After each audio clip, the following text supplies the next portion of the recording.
Hello students, this is the fourth part of chapter electrochemistry. So without any further delay, let's start the video. तो मैंने इसकी जो है कुछ definitions जो है मैंने पहले से बोर्ड पर लिख रखी हैं, देखें। तो यहाँ पे नेक्स्ट टॉपिक आपका आता है टाइप्स ऑफ कंडक्टर्स। कंडक्टर्स वो सब्सटेंस होते हैं जिसमें इलेक्ट्रिसिटी फ्लो हो सके, और कई तरह के कंडक्टर्स होते हैं, तो उसी के ऊपर है टाइप्स ऑफ कंडक्टर्स। तो नंबर फर्स्ट आता है मेटलिक और इलेक्ट्रॉनिक कंडक्टर्स, यानी मेटलिक या electronic conductor. In a metallic conductors the flow of electricity takes place due to the flow of electrons only it, यानी कि ये वो कंडक्टर्स हैं जिसके अंदर इलेक्ट्रॉन्स फ्लो होते हैं, ठीक है ना। और इट्स डिपेंड ऑन, ये किस किस बात पर डिपेंड करते हैं वो देखें। The nature of structure of metal, metal के स्ट्रक्चर पर डिपेंड करते हैं। The number of valence electrons पर एटम, यानी कि किसी एटम में कितने वैलेंस इलेक्ट्रॉन्स हैं उन पर डिपेंड करते हैं। और temperature, it decrease with increase of temperature, और टेम्परेचर पर डिपेंड करते हैं, यानी कि अगर टेम्परेचर बढ़ेगा तो मेटल कंडक्टर्स की जो कंडक्टिविटी है वो कम हो जाती है, ठीक है, क्योंकि इलेक्ट्रॉन्स को काइनेटिक एनर्जी ज़्यादा मिल जाती है, वो आपस में टकराने लग जाते हैं, जिससे रेजिस्टेंस बढ़ जाता है। तो टेम्परेचर बढ़ने पर कंडक्टिविटी क्या हो जाती है, कम हो जाती है। उसके बाद सेकंड आता है इलेक्ट्रोलिटिक कंडक्टर्स। ये थे आपके मेटलिक कंडक्टर्स, ये आपके electrolytic conductors.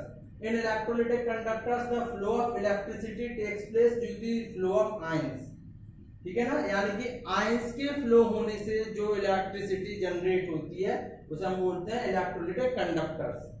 It depends on, ये क्या पे डिपेंड करता है, the nature of electrolyte added and its concentration, यानी कि वो इलेक्ट्रोलाइट जो डाला गया है वो कैसा, उसकी नेचर कैसे, उसका कंसंट्रेशन कैसा। अगर कंसंट्रेशन ज्यादा होगा तो भाई हमारी इलेक्ट्रिसिटी अच्छी बनेगी, और कंसंट्रेशन कम होगा तो इलेक्ट्रिसिटी अच्छी नहीं बनेगी। उसके अलावा the size of ions, ions के साइज पर। उसके बाद टेम्परेचर, टेम्परेचर पर it increase with increase the temperature, और टेम्परेचर पर अगर टेम्परेचर बढ़ता है तो इलेक्ट्रोलाइटिक कंडक्टर्स की कंडक्टिविटी भी बढ़ती है। उसके अलावा एक नोट है, super conductors have zero resistivity और इनफाइनाइट कंडक्टिविटी, यानी जो सुपर कंडक्टर्स होते हैं उनमें रेसिस्टेंस नहीं होता है, यानी कि बिल्कुल जीरो रेसिस्टिविटी है, और उनकी कंडक्टिविटी जो होती है वो बहुत ज्यादा होती है, इनफाइनाइट होती है। तो ये कुछ मेन टॉपिक्स थे, इन्हें नोट करें। नेक्स्ट देखते हैं। नेक्स्ट टॉपिक आता है मोलर कंडक्टिविटी। तो मोलर कंडक्टिविटी क्या, it is defined as the conductance of that volume of solution which contain 1 mole of electrolyte such that entire solution is in between two electrodes kept 1 centimeter apart and have large cross sectional area, यानी कि molar conductivity इस तरह से define की जा सकती है कि जिसमें एक मोल का, यानी कि वो जो वॉल्यूम हम ले रहे हैं उसमें 1 मोल के इलेक्ट्रोलाइट आपस से कम 1 सेंटीमीटर की दूरी पर रखे हुए हों, और उनके बीच में क्रॉस सेक्शनल एरिया काफी अधिक हो, ठीक है ना। सो थस मोलर कंडक्टेंस या मोलर कंडक्टिविटी से बोलते हैं लैम्डा एम। ये आपका कैपिटल लैम्डा है, ये आपका स्मॉल लैम्डा, तो लैम्डा एम इक्वल टू के इंटू 1000 अपॉन मोलैरिटी, ठीक है ना, या लैम्डा एम इक्वल टू के इंटू वी, स्मॉल के, इसे हम बोलते हैं कप्पा, ठीक है। तो मोलर कंडक्टिविटी का मतलब होता है कि वो इलेक्ट्रोलाइट जिसकी कंसंट्रेशन 1 मोलर हो और जिसके इलेक्ट्रोड्स एक दूसरे से 1 सेंटीमीटर की दूरी पर रखे हो, और जिनके बीच का एरिया जो है काफी लार्ज हो, क्रॉस सेक्शनल एरिया, उसे आप, ठीक है ना, उसके जो कंडक्टिविटी आती है, जब उससे जो कंडक्टिविटी निकलती है वो आपकी मोलर कंडक्टिविटी बोली जाती है, ठीक है।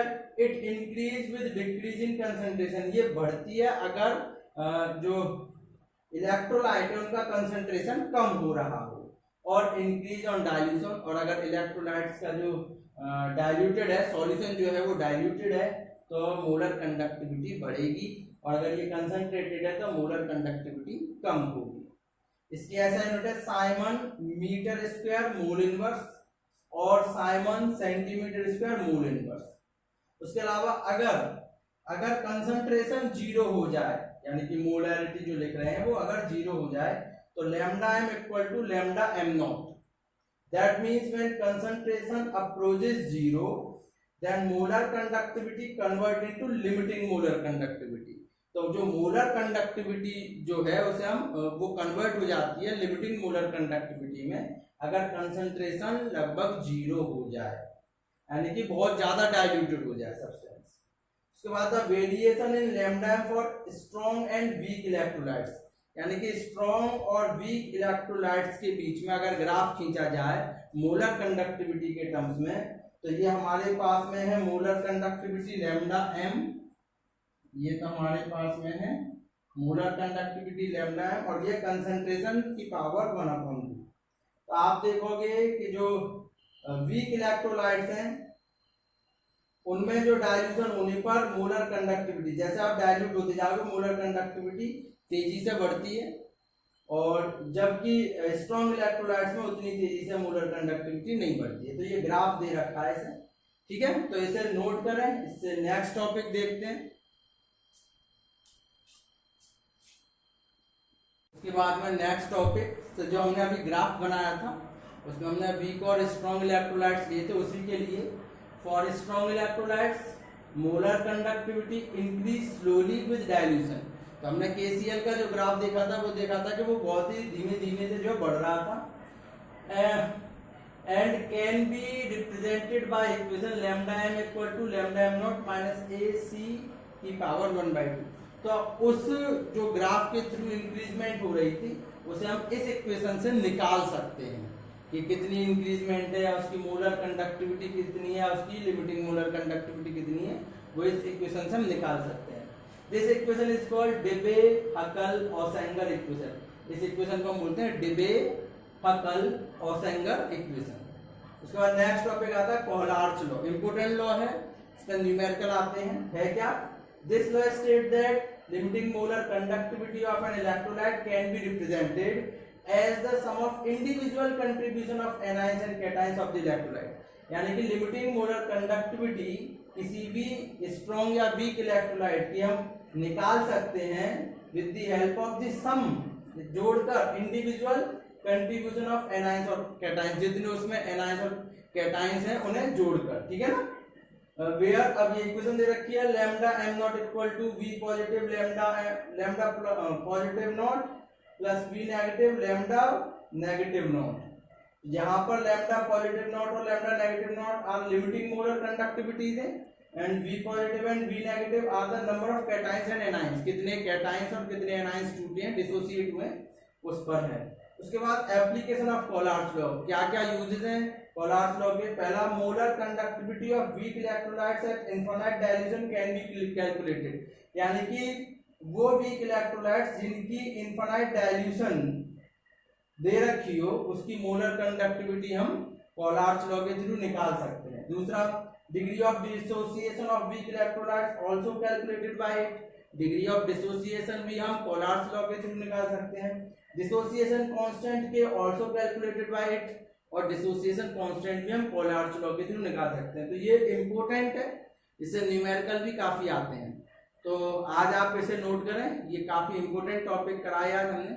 नेक्स्ट वीडियो में नेक्स्ट टॉपिक्स पर डिस्कस करेंगे, तो आज के लिए इतना ही, फिर मिलते हैं, तब तक के लिए गुड बाय।